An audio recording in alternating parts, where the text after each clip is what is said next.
اگر کتاب و سنت کی وعیدوں سے نہیں ڈرے تو اب کورونا سے ہی ڈر کے نماز شروع کر دیں، کیونکہ نماز کے بغیر تو بندہ کچھ نہیں میرے بھائیوں۔ سورہ الروم میں اللہ تعالیٰ نے فرمایا منیبین الیہ واتقوا، رجوع لاؤ اللہ کی طرف، اس سے ڈر جاؤ، واقیموا الصلاۃ، اور نماز کو قائم کرو، ولا تکونوا من المشرکین، اور دیکھو مشرکوں میں نہ ہو جاؤ۔ یعنی سورہ روم میں اللہ تعالیٰ نے فرمایا جو نماز قائم نہیں کرتا وہ مشرکوں میں سے ہے، یہ عمل مشرکوں والا ہے۔ پاکستان کے شناختی کارڈ میں اسے مسلمان لکھ دیا جائے گا، اللہ کے ہاں نہیں ہے۔ اور پھر جو صحیح مسلم میں 246 نمبر حدیث ہے، ترمذی میں بھی موجود ہے کہ بندے کے کفر اور اسلام، شرک اور ایمان کے درمیان فرق نماز ہے۔ جناب جامعہ ترمذی میں موجود ہے،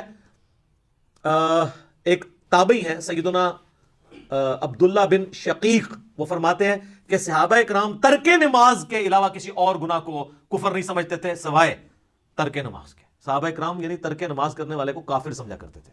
آپ کے شناختی کارڈ مسلمان ہی ہیں، وہ اس سے کوئی فرق نہیں پڑتا، آپ جتنا مرضی کہتے رہے۔ تو جامعہ ترمذی میں حدیث ہے جس نے جان بوجھ کے نماز چھوڑ دی، اللہ کا ذمہ اس سے اٹھ گیا، اس نے کفر کیا، عملاً وہ کافر ہے۔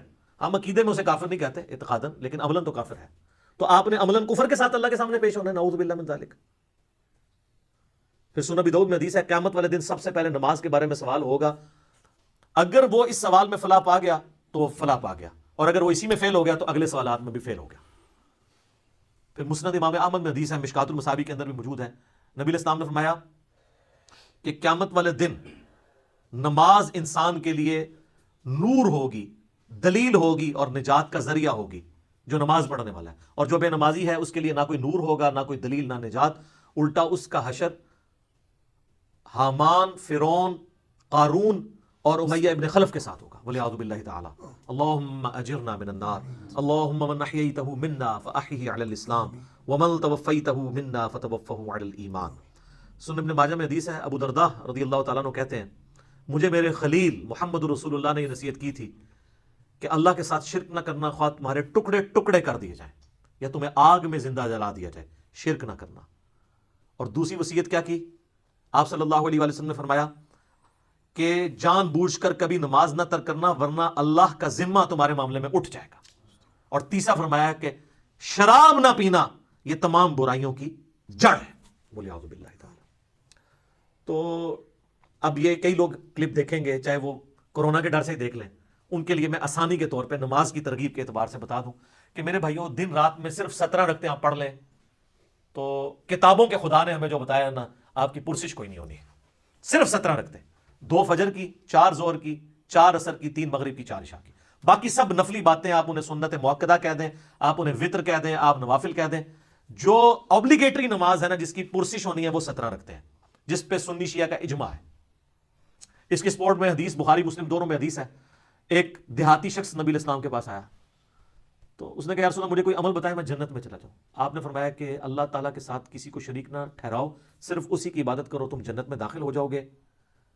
5 وقت کی فرض نماز کو قائم رکھو، فرض زکوٰۃ ادا کرو، اور فرض روزے رکھو۔ حج اس وقت تک فرض نہیں ہوا تھا۔ یہ 4 باتیں آپ نے ارشاد فرمائی۔ شرک نہیں کرنا، شرک پہلی چیز ہے پائی جی جس تو بچنا ہے۔ اس کے بعد نماز، فرض زکوٰۃ اور فرض روزے۔ تو اس نے کہا رسول اللہ علیہ وسلم نہ میں اس میں کوئی زیادہ کروں گا نہ اس میں کوئی کمی کروں گا، یعنی میں نے سے زیادہ بھی نہیں پڑھنی، کم بھی نہیں پڑھوں گا۔ اور یہ بات کہتا ہوا وہاں سے نکل گیا۔ نبی علیہ السلام فرمایا کسی نے جنتی کو دیکھنا ہے، اس شخص کو دیکھ لے۔ اچھا، اسی کو سپورٹیو ایک اور طریقہ ہے بخاری اور مسلم میں، وہی بخاری مسلم دونوں میں ہے، کہ ایک اس طرح نجد کا رہنے والا ایک پینڈو شخص جو پرانگدہ حالت تھی، جس کی حضور کے پاس آیا، تو وہ اسی لیے آیا کہ اللہ کے نبی علیہ السلام کے اوپر ایمان لے کر آئے۔ تو اس نے پوچھا یا رسول اللہ صلی اللہ علیہ وسلم بتائیں اسلام کیا ہے؟ تو آپ نے فرمایا اسلام یہ ہے کہ تم 5 وقت کی فرض نماز کو قائم رکھو۔ اس نے کہا یا رسول اللہ فرض کے علاوہ بھی ہے کچھ؟ فرمایا ہاں نفل ہیں، وہ تمہاری مرضی، اگر پڑھنا چاہو تو پڑھ لو، نہیں پڑھنا چاہتے نہ پڑھو۔ اور یاد رکھیے گا احادیث میں سنت کی ٹرم یوز نہیں ہوتی ہے، یہ محدثین کی ٹرم ہے۔ سنتیں جو ہم موقدہ پڑھتے ہیں ان کو بھی نفل کہا جاتا ہے، نفل ان کہا جاتا ہے اضافی نماز۔ انفال مال غنیمت، اضافی مال، نفل کا مطلب اضافی چیز ہے۔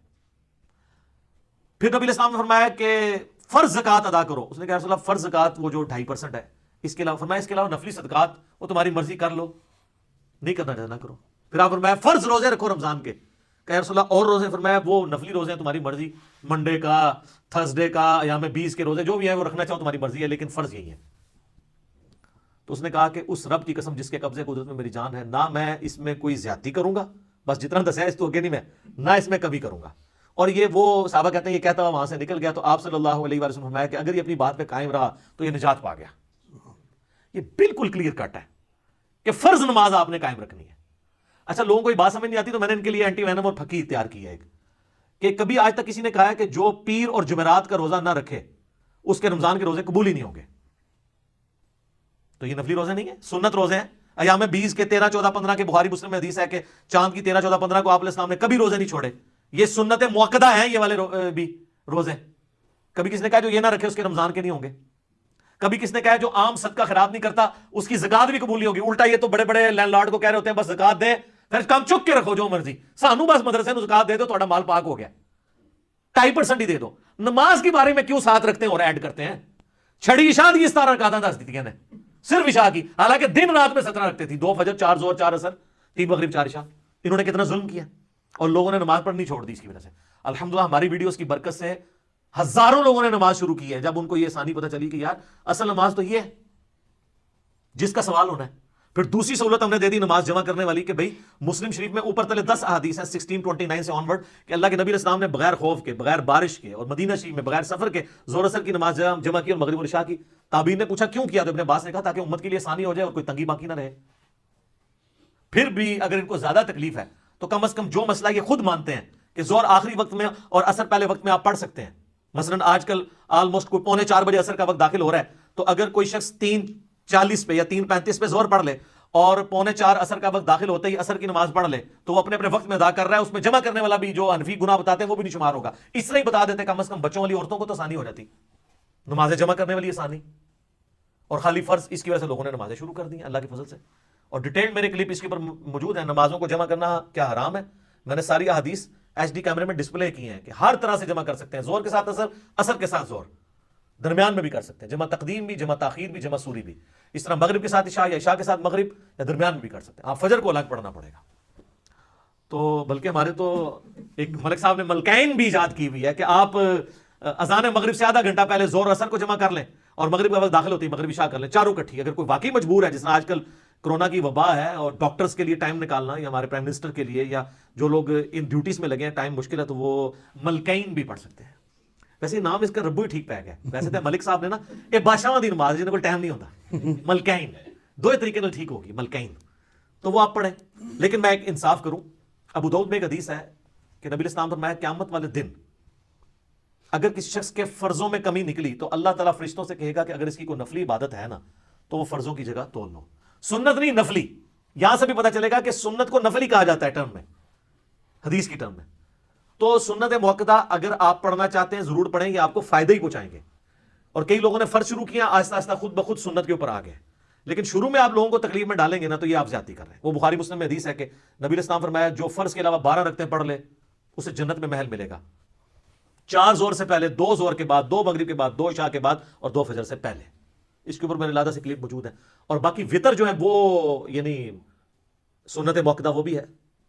سن کبرا البیہقی میں، المصنف ابن ابی شیبہ میں مولا علی کا قول ہے کہ وطر سنت ہے، سنت ہے، سنت ہے، مگر اسے مت چھوڑو، پڑھ لو۔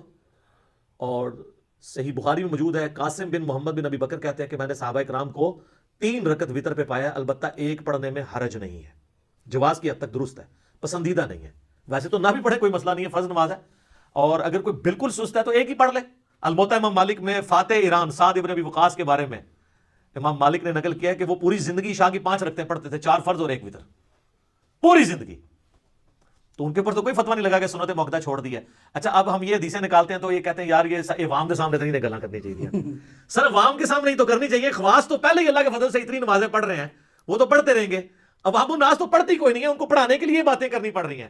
یا تو کہ میرے کہنے سے لوگوں نے تہجد اشراق چاہ چھوڑ دی ہو، یا میں نے خود چھوڑ دی ہوئی ہو، پھر تو آپ کو بلیم کریں۔ اور اگر کوئی چھوڑ بھی دیتا ہے تو اس کے اوپر کوئی اس طرح کی گرفت تو نہیں ہے، لیکن جو نہیں پڑھ رہے، مجھے کئی لوگوں نے یعنی خود رابطہ کر کے کہا کہ جی ہمارے گھر والے نماز نہیں پڑھتے تھے، جب سے پتہ چلا تو یہ نماز شروع کر دی ہے کہ یار فرض رکھتے ہی پڑھنی ہے۔ پھر آہستہ آہستہ کئی لوگوں نے کہا آہستہ آہستہ پھر خود سنت کا بھی شوق پیدا ہوا۔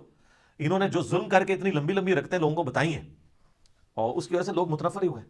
تو چلیں یہ کرونا کہ اس شر میں سے یہ خیر نکلی ہے کہ ہم نے آپ کو کئی ایک باتیں بتا دی ہیں، اذان سے ریلیٹڈ بھی، نماز سے ریلیٹڈ بھی، اور یہ آج کل گورنمنٹ کی طرف سے چونکہ پابندی ہے، آپ کو پتہ ہے یورپ اور امریکہ میں تو ظاہر ہے وہ تو وہاں پہ تو کسی کا زور نہیں ہے، تو اپنے گھروں میں یورپ اور امریکہ میں جو لوگ نماز پڑھ رہے ہیں ہر نماز کے ساتھ اذان بھی دیں، اقامت بھی کہیں، اور اس کے ساتھ آپ نماز پڑھیں، چھڑیاں زیادہ نہ دو۔ اور ہمارے ملک کے اندر بھی گورنمنٹ نے تھوڑی سختی کی ہے اس حوالے سے، اور اس میں ہماری بھی کچھ ریزرویشن ہے۔ بہرحال جو بہت بیمار لوگ ہیں، بوڑھے لوگ ہیں، وہ تو ظاہر ہے کہ ونریبل ہیں بہت زیادہ، تو انہیں اپنے گھروں کو ہی کوارنٹین کر لینا چاہیے، وہیں پہ بیٹھ جائیں، اور باقی لوگ جو ہیں وہ جو گورنمنٹ اور علماء کرام نے آپ کو احتیاطیں بتائی ہیں ان کے ساتھ آپ معاملات کو لے کے چلیں۔ تو باقی اگر کسی نے پھر بھی گھر نماز پڑھنی ہے تو گھر میں ضرور اذان دے، افضل ہے کہ فرض نماز کے لیے دے۔ البتہ یہ جو باہر اذانیں ہو رہی ہوتی ہیں یہ کافی ہیں، گھر میں جماعت قائم کرنے کے لیے آپ کو الگ اذان دینے کی ضرورت نہیں ہے۔ اگر آپ دینا چاہتے ہیں تو وہ اس حدیث پہ بالکل قیاس درست ہے جو ابو داؤد اور نسائی میں ہے کہ تیرے رب کو اس گڈریے پہ بڑا پیار آتا ہے جو اکیلا، ظاہر ہے اب یورپ امریکہ میں تو اذانوں کی آواز نہیں آتی، وہ تو گڈریے کی مانے دی ہے نا، وہ چارے دور دور آباد ہیں وہاں پہ اگر کوئی دیر ہے۔ اور یہاں پہ میں اسلامی بہنوں کے لیے ایک مسئلہ بتا دوں، وہ اکثر پوچھ رہے ہوتے ہیں کہ جی اذان کا انتظار کرنا ضروری ہے، نہیں، جیسے ہی آپ کے ٹائم ٹیبل کے مطابق ٹائم داخل ہو جائے نماز کا، اذان جماعت قائم کرنے کے لیے ہے، اقامت جماعت قائم کرنے کے لیے، نماز چونکہ بچوں اور عورتوں پہ جماعت واجب نہیں ہے، جیسے ہی داخل ہوا ہے، جس طرح آج جہلم میں وقت آلموسٹ 12:13 پہ داخل ہوا ہے ظہر کا، تو اذانیں تو یہاں پہ 12:45 شروع ہوتی ہیں، کیونکہ 1 بجے نماز ہوتی ہے، 1:30 بجے، 1:30 والے 1:15 دیتے ہیں، تو آپ 12:15 نماز پڑھ سکتے ہیں، ٹائم داخل ہونا ضروری ہے۔ تو یہ ایک شرعی مسئلہ میں نے بتا دیا۔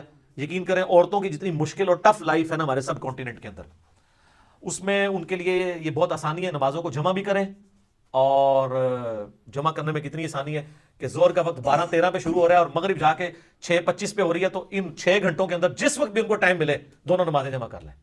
اور مغرب 6:25 پہ اگر مغرب شروع ہو رہی ہے اور فجر کا وقت جو ہے وہ صبح آلموسٹ کتنے بجے داخل ہو رہا ہے جی؟ 4 بجے کے قریب داخل ہو رہا ہے، 4 سے تھوڑی دیر بعد بھی داخل ہو رہا ہے، 4:35 کے، تو اس وقت تک آپ کسی بھی وقت رات کو نمازوں کو جمع کر سکتے ہیں۔ میرا یوٹیوب پہ کلپ بھی ہے کہ عشاء کی نماز کو آپ کیا مؤخر کر کے پڑھ سکتے ہیں، افضل یہ کہ آدھی رات سے پہلے پڑھ لیں، لیکن آپ فجر کا وقت داخل ہونے سے پہلے کسی بھی وقت پڑھ سکتے ہیں۔